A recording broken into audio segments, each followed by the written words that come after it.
We're now on the top of Daf Chaf Amid Beis. Ki Hadar of Ashi Havi Yedile B'Sadusa L'Rav Kahana. Rav Ashi had edus in something that would be relevant to Rav Kahana. But as the years went by, he forgot the edus. Rav Kahana needed that edus. Amalei turns to Rav Ashi, says, Mi Dokir Mar Hai Sadusa. Do you remember so-and-so, this and this, that's what happened and you were witnessing, you were a witness? Amalei, Rav Ashi said, Lo, I don't understand. I don't remember it. So Rav Kahana comes back and he asks Rav Ashi a second time. The Lav Hachi V'Hachi Hav, he starts giving him some details of the Masechet Shahaya. Amalei, Lo Yadan, I still don't really remember it. But Lebesof, after a certain period of time went by, Aidkar Rav Ashi, he remembered it. Biasidle, and he testified on behalf of Rav Kahana. So Chazil Rav Kahana Dahavi Mechasem. Rav Kahana was a little bit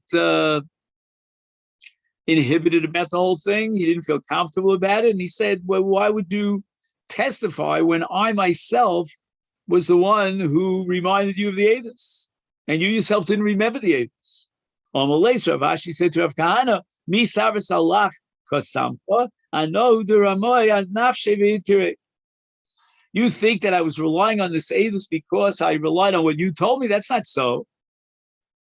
I took it upon myself to remember the edus, and I remember the edus with all its details after you mentioned it to me, after you reminded me. So we see that in the case of a Talmud Chacham, he could testify because he knows himself well enough to know that he remembers the edus. Tanan Hassam, we have a Mishnah in Masechet Olos. Let's give a little bit of an introduction here. We have a mess which is called Avia Vosatuma. It's Matami Odom Kelim. And it doesn't necessarily mean Bimaga. It could even mean that the OL, they were in the same OL, or a Hilu of, or the mess went on top of him. And a person who becomes Tameh, he contracts Tumas mess, is Tameh Shivas Yomim. And he's not allowed to eat Taros and Kodshim until he's Matar himself with Azah and Shlishi V'Shvi of Mechatas, and then does Tefillah. And therefore, people should be very careful about where they bury the dead. They shouldn't bury the dead on what's called the Yema Derech, out there on the crossroads. They should find a private spot. So they don't want to bring Tumah, especially Kohanim. So Hatlulios, these are little little piles of afar that are gathered together on the sides of the roads. And people usually go to those little mini hills, little man-made mountains, and they bury their dead. And we're not afraid that somebody's going to pass by there and contract tumor, because people don't go over to these higher places to climb over them. They're kind of tall. Hakrovos bein ir le'ir bein derech l'derech. If these piles are close to each other, or close to the city or the highway, so it means that people are there around people are there around the tefillios. Is echad chadoshos v'echad yishanos, whether or not these tziburim, these tefillios were set up recently or who knows when, long ago.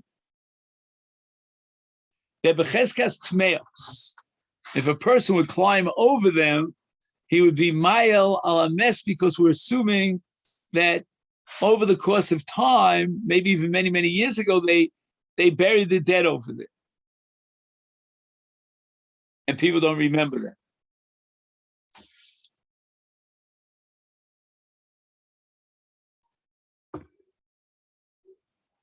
Now, if it's a Tlulios Chadoshos situation, then we should be able to retire the person who went on a tluyis chadasha, because if somebody buried the dead there, we would certainly know about it. It would be public knowledge, and we don't know about anybody who buried the dead in those piles. But nevertheless, since they're located one near the other, one pile next to the other, they're tmeos. We're afraid that maybe a woman buried a nefel in one of those fluios, one of those tails, and she didn't tell anyone, not even her own husband.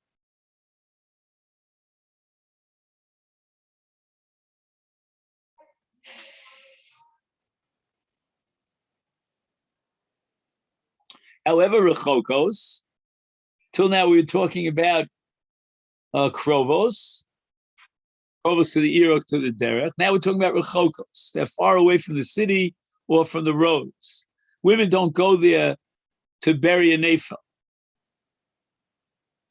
So here we're going to differentiate between chadashos and yeshanos. Chadashos, tahoros. We're not going to assume that anyone would have buried the dead, because if they had done so, then it would be public knowledge. We would know about this kavura. And therefore, we're not choshesh that some woman went out there on her own and buried a nefel. Rachel. So we have a cheskes tar.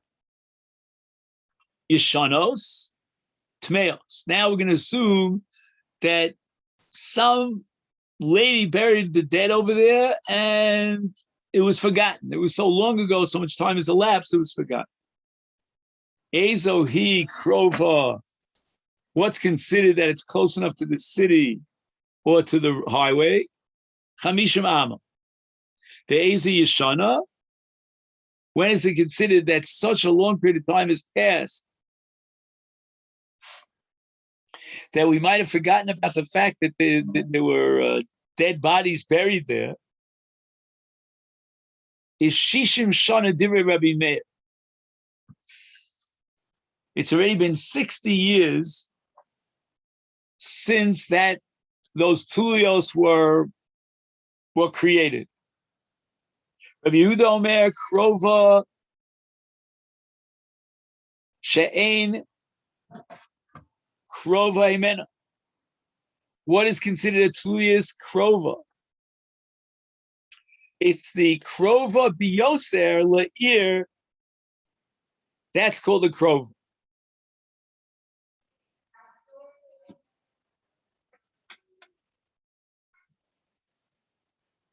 So what does that mean? A woman who would want to stealthily, bury the nefel, she would go to the nearest tail, which is closest to the city. So if you want to be choshesh for such a thing, that there's a tumas nefel in one of these tlulios, and isolate the tlulis that's closest to the city. That's the first one she'll encounter when she leaves the city, and that's where she'll bury the dead. Yeshana. If on the other hand, Sean, can you close your door? If on the other hand,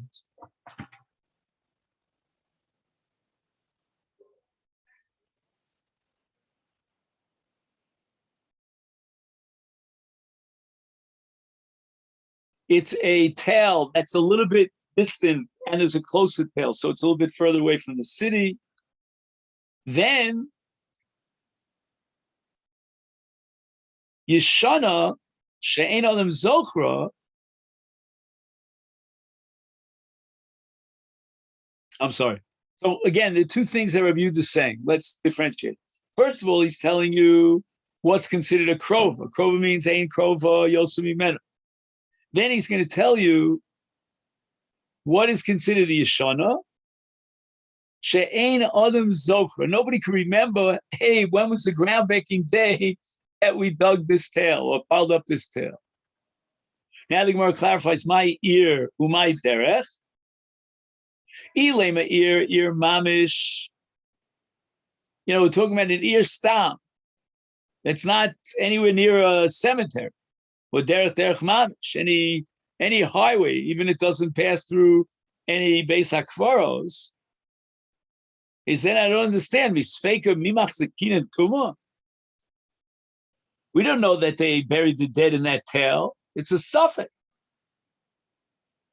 So why should the Rabbanan be machzik these tlulios, which are krovos or yichanos, with a cheskas tuma? V'amrei shlokish, Masechet Nazir, Samachem is beid. Ila mitzmatu betiaru be'eretz Yisrael.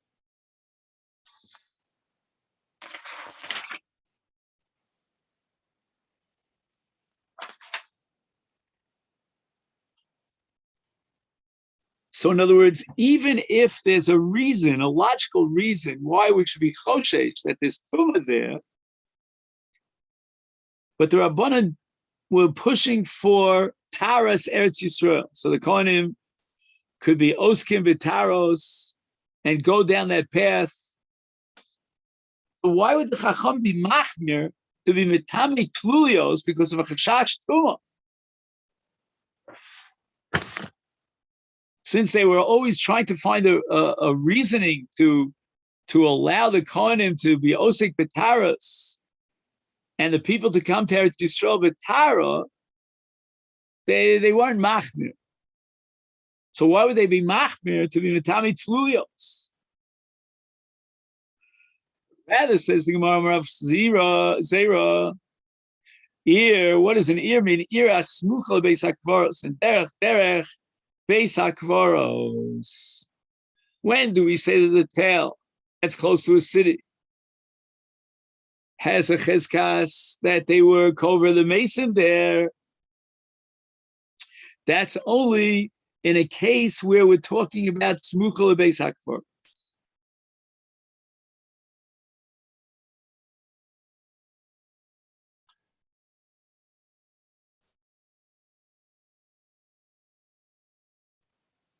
So if it's right outside the city, and that's where the Beis HaKvaros is, then we have to be careful because we have to assume that maybe they came there to bury the dead. So the Gemara asks, Bishlema, Derech Beis HaKvaros. I understand that if there's a derech that'll take you all the way to the city that has a Beis HaKvaros, is zimnin de misrami ben hashmachos umikru kavru betel. Perhaps what happened was it was erev chas ben hashmachos, and it was a city that doesn't have a Beis HaKvaros. They don't have the time to carry the dead and bury the dead.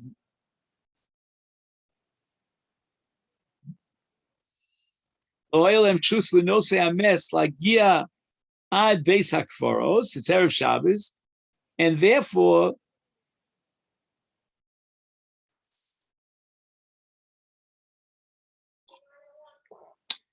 they took advantage of the opportunity to bury the dead in the tail. Ella ira smuchel Beis HaKvaros. Okay, so there's a tail that's nearby the city. Kulu Beis HaKvaros Azli. To the entire, all the members of the city, they go to the Beis HaKvaros, which is nearby, and they bury their dead there. Why are you choshesh that they would bury the dead in Tlulios Hasmuchas Leir? There's a Beis HaKvaros all year. Everybody knows that we take the dead and we bury it in the Beis HaKvaros. So l'chor, there's no reason to assume that people buried their mason in the tail when there's a Beis HaKvaros right near the city. Or Rav Chanina, even in the case of a city that has a Beis HaKvaros right outside the city, we're still choshesh. Maybe the burial of the dead took place in the Tlulios. Nitoshan Noshim, Kovrel Shom Nifleim, Umuki Shchinz Roseyan. Period. So these are situations in which people will not go all the way out to the Beis HaKvaros and bury it there. A woman who's embarrassed about having a miscarriage or a stillborn, and she buries the nefel inside the tail, where Mukashchin buries his rose. Zroa here is an Ever Shenichtach Min HaChai. It's Mitame Kmo Ever Min HaMes.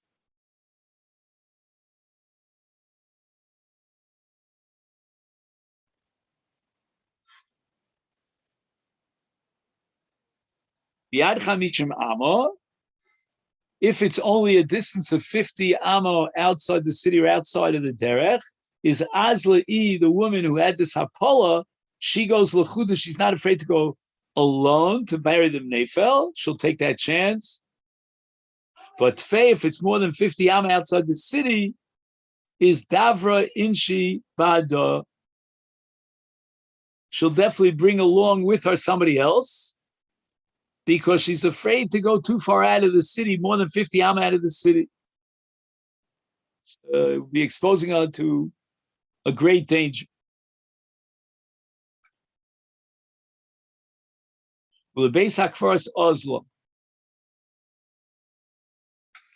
And if she has someone else who's accompanying her, because it's more than 50 am and she's afraid to go herself, then that they will, at the end of the day, they'll bury inside the Beis HaKfaras. There's no reason to bury outside the Beis HaKfaras. Hilchach Tuma b'Eretz Yisrael lo machzikinon.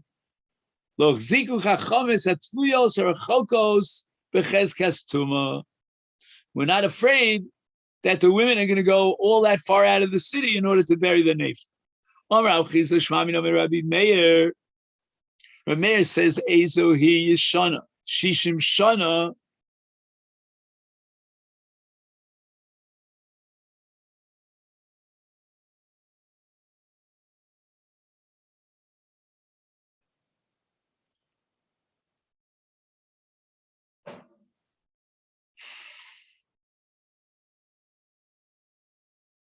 So there was 60 years that passed since they piled up this tzibur of this tail, this tulios. And after such a long period of time has passed, says Rabbi Meir, people don't remember that there were dead bodies that were buried there. 60 years went by already. So we see that the shear of Shichacha is 60 years. High sadusa, therefore any edus, ad shitim shnin midkar, tvei low midkar. Up to 60 years of a limit, it's possible to remember the details of your edus. But after 60 years have gone by, then it's natural for people to forget, and therefore they cannot testify.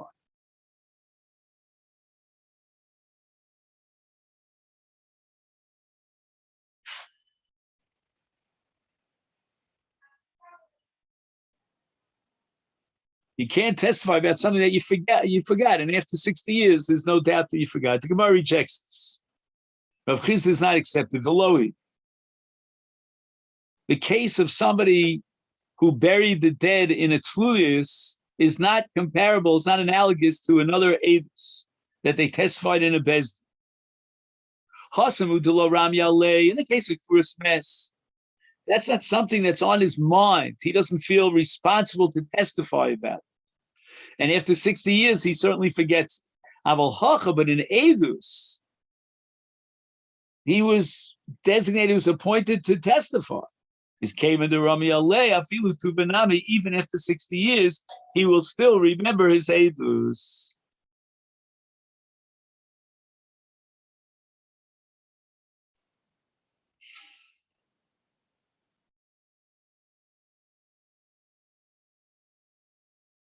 And the diuk is that Rashi's holding, if he wasn't appointed as an aide, he doesn't feel responsible. He's like the guy who happens to know that they buried the dead in the tail. And this leads us to the Mishnah here on the bottom of Daf Chaf Amid Beis, which in Mirza Hashem we'll pick up tomorrow.